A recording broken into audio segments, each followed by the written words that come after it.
3:30 నుంచి ఆల్మోస్ట్ 5 నిమిషాలు తక్కువ 7 వరకు ఆ స్టేట్మెంట్ ఇవ్వడం జరిగింది. ఆ తర్వాత ఇంకా సంతకాలు, ఇంకా ఆ కార్యక్రమాలకు ఇంకో పావుగంట. మొత్తం మీద ఏముంది, మీ దగ్గర నుంచి వెళ్ళాను వచ్చాను. సో డీటెయిల్డ్గా జరిగిందంతా చెప్పాలి కాబట్టి, మళ్ళీ హ్యాండ్ రిటర్న్ రాయాలి కాబట్టి చాలా అనుకున్న దాని మీద కొంచెం ఎక్కువ సమయం పట్టింది. ఈలోపు పాల్కి బెయిల్ వచ్చిందంట కదా, ఇవాళ వెళ్ళిపోతున్నాడా రేపా? లేదు ఇప్పుడు నేను చూసే, మనం ఎవరో పర్మిషన్ ఇవ్వడానికి. కాకపోతే ఏంటంటే అతను నోరెప్పలా. ఇప్పుడు దాకా సునీల్ కుమార్ గారు బయట ఉన్నాడు, నీకెందుకని అభయం ఇస్తాడు ఇప్పలా. ఇప్పుడు సునీల్ కుమార్ తిని ఇద్దరు బయట ఉన్నారు. సో చూడాలి, కొంచెం ఆలస్యం అవ్వచ్చు. బట్ ఏవైనా అంతిమ విజయం నాకైతే పూర్తిగా పోలీస్ వ్యవస్థ మీద, అంటే ఇప్పటి పోలీస్ వ్యవస్థ మీద, న్యాయ వ్యవస్థ మీద నమ్మకం ఉంది.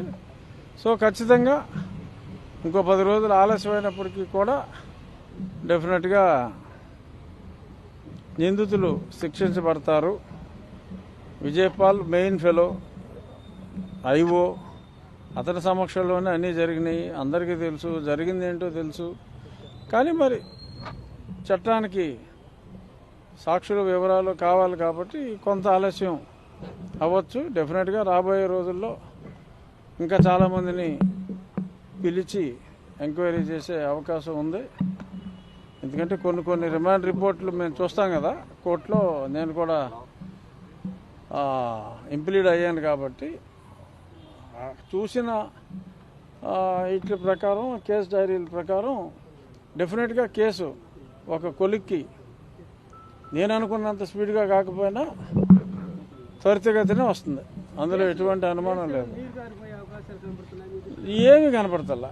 కేసు డెఫినెట్గా నేను నీరు కారణం సీలేసేస్తా. అంచేత ఎటువంటి ఇబ్బంది లేదు, వదిలేదే లేదు. ఎందుకంటే అన్ని వివరాలు మాకు తెలుసు కాబట్టి ఎవడు ఏం చేయలేడు. లేదు ఒకప్పుడు ఉండేది, ఇప్పుడు బాగా స్ట్రాంగ్ అయింది.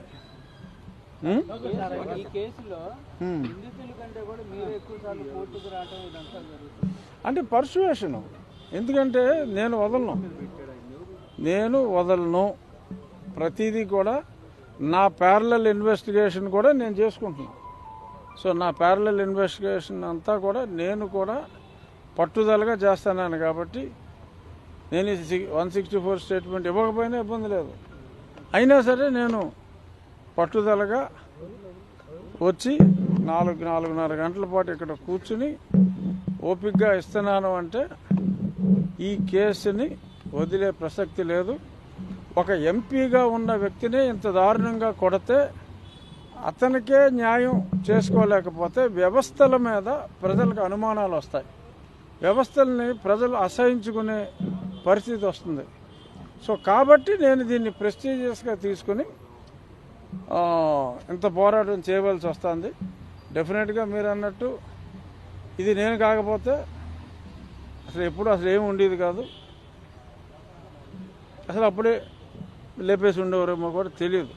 చాలా ట్రై చేశారు, ఫెయిల్ అయ్యారు. డెఫినెట్గా న్యాయం జరుగుతుంది. మీరేమో విచారణకు సంబంధించి స్టేట్మెంట్ రికార్డ్ కోసం ప్రభావతి గారు వాళ్ళ హస్బెండ్ కూడా సేమ్ ఈ కోర్టు దగ్గరికి వచ్చి మీడియా వాళ్ళతో చాలా మంది మాట్లాడారు. మా ప్రభావతికి ఏం తెలియదు అన్నాడా? అవార్డులు అవన్నీ మీరు చూశారు కదా, కనీసం ఆ ముందు జరిగినటువంటి స్టేట్మెంట్లు, ఆధారాలు ఇన్నున్నా కూడా కావాలని తప్పుదారి పట్టిస్తున్నారని కూడా ఆయన మాట్లాడారు. ప్రభావతి రిపోర్ట్లు మార్చింది అన్నదే నిజమమ్మా. ఆవిడ పేరు ప్రభావతి అన్నది ఎంత నిజమో, ఆవిడ రిపోర్ట్లు మార్చింది అన్నది అంతకన్నా నిజం. అసలు సింపుల్గా ఒకటి చెప్తా, ప్రభావతిని హైకోర్టు వాళ్ళు నన్ను అరెస్ట్ చేసిన మే 14 తీసుకొచ్చి కొట్టారు కదా, 16వ తారీఖు మధ్యాహ్నం 12 గంటలకు రిపోర్ట్ ఇవ్వమన్నారు. 12 గంటలకు రిపోర్ట్ ఇవ్వమంటే ఈ పోలీసు వాడు అప్పుడు దిలీప్ కుమార్ అని ఎవడో ఉన్నాడు, ఎయిడ్స్ వచ్చి వచ్చాడు. ఆ దిలీప్ కుమార్ నన్ను తీసుకెళ్లి జైల్లో పెట్టి 4:30కి జైల్లో పెడితే నన్ను జైల్లోకి వెళ్ళానని ఎన్ష్యూర్ చేసుకుని ప్రభావతి రిపోర్ట్ రిలీజ్ చేసింది. అప్పుడు కోర్టుకు వెళ్ళింది రిపోర్టు. 12 గంటలకు హైకోర్టు ఇమ్మంటే నన్ను ఇంకొక హాస్పిటల్కి తీసుకెళ్ళమంటే రమేష్ హాస్పిటల్కి తీసుకెళ్లకుండా డైరెక్ట్గా జైల్లో పెట్టి ఆ తర్వాత కోర్టులో రిపోర్ట్ ఇచ్చారు. అప్పుడు కోర్టు నన్ను పిలిపించమంటే సుధాకర్ రెడ్డి లేదు ఆల్రెడీ జైల్లో ఉన్నాడు, ఇప్పుడు జైలు తలుపులు తెరిచి తీసుకురావడానికి కుదరదు అని అంతా ప్లాన్ చేసిన కుట్ర. ఆ కుట్రలో ప్రభావతి ప్రముఖ పాత్ర వహించిన మాట నిజం. సరే ఎప్పుడో మెడల్ వచ్చింది, ఇవన్నీ ఎలా కుదురుతాయి? మెడల్ వచ్చిన దానికి ఈ రిపోర్ట్లు మార్చిన దానికి సంబంధం ఉంది. అప్పుడు బాగా చదువుకుని ఉండొచ్చు, మెరిట్లో పాస్ అయి ఉండొచ్చు, బట్ దానికి మొగుడు ప్రలోభమా లేకపోతే ఆ మొగుడిని ప్రలోభం చేసిన ఒక ప్రముఖ రాజకీయవేత్త వెనకాల ఎవడున్నాడో మీకు అర్థమైపోద్దిలే. సో ఎవడు వెనకాల ఉండి ఇన్ఫ్లుయెన్స్ చేశాడో తెలుసు, బట్ ఓపెన్గా పేర్లు చెప్తే ఇప్పుడు బాగోదు. బట్ డెఫినెట్గా ప్రభావతి గారు కుమ్మక్కయ్యారు అన్నది నిజం. రవి గారు మీ దగ్గరికి వచ్చి ఎన్ని చెప్పినా అల్టిమేట్గా నిజం బయటికి రాకపోదు. బట్ రవికి తెలుసు అంతా, ఎందుకంటే చెప్పింది ఆయనే కదా. సార్ ఇన్నాళ్ళు అవుతున్నా కానీ ప్రభావతిని అరెస్ట్ చేయడానికి ఎందుకని ఆలస్యం అవుతుంది అసలు? అంటే సుప్రీంకోర్టులో ఆవిడ బెయిల్ తెచ్చుకుందిగా, పారిపోయిన తర్వాత ఆవిడ వచ్చింది, సుప్రీంకోర్టులో బెయిల్ తెచ్చుకుంది. ఇప్పుడు పిలిచినప్పుడు వెళ్ళాలి, పిలుస్తారు. ఇప్పటికీ కూడా నిజం చెప్పకపోతే సుప్రీంకోర్టులో ఇంకొక 3 వారాల్లో వస్తుంది. నన్ను కౌంటర్ వేయమన్నారు, మా కౌంటర్ కూడా వేస్తాం. దాని తర్వాత 2 వారాల్లో ప్రభావతి గారు కౌంటర్ వేయాలి. మరి ఆవిడ కూడా బాగా రిచ్ లేడీ అనుకుంటా, బాగా సీనియర్ కౌన్సిల్ 10-15 లక్షలు తీసుకునే వాళ్ళని ఎంగేజ్ చేశారు. సో అప్పుడు ఆవిడ కోఆపరేషన్ ఉంటే ఇక్కడ ఆ బెయిల్ కంటిన్యూ అవుతుంది. ఆవిడ కోఆపరేట్ చేయకపోతే అదనమాట. సేమ్ ఇలాంటిదే చిలకలూరు బ్యాట్లో విడుదల రజనీ గారికి జరిగిన ఒక వ్యక్తి సేమ్ ఇలాగే టార్చర్ చేశారు స్టేషన్లో అంటే కేసు పెట్టారు సార్. వెంటనే ఎఫ్ఐఆర్ కూడా నమోదైపోయింది. కానీ మీ కేసులో మాత్రం ఇప్పటి వరకు ఎవరైతే A5 వరకు ఉన్నారో వాళ్ళని విచారణకే పిలుస్తున్నటువంటి పరిస్థితులు లేవు. నువ్వు చెప్పింది నిజం, ఏం చెప్పమంటావు?